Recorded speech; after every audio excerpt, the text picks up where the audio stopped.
ভারতের দখলে থাকা ৫ কিলোমিটার উদ্ধার করল বিজিবি।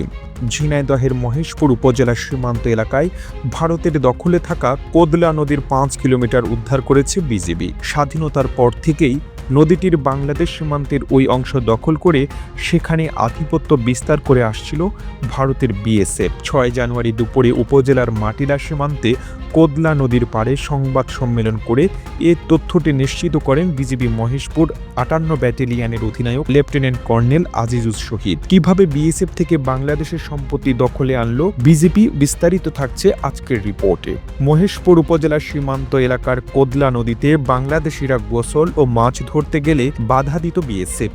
এ নিয়ে দুই দেশের নাগরিক ও বিএসএফ এর মধ্যে একাধিকবার বাকবিতণ্ডাও হয়েছে। বিষয়টি বিজিবির মহেশপুর ৫৮ ব্যাটালিয়নের নজরে আসলে খোঁজ খবর নিতে থাকেন তারা। এরপর বিজিবি প্রথমে বিভিন্ন নথিপত্র, স্থানীয় প্রশাসন ও মানচিত্র থেকে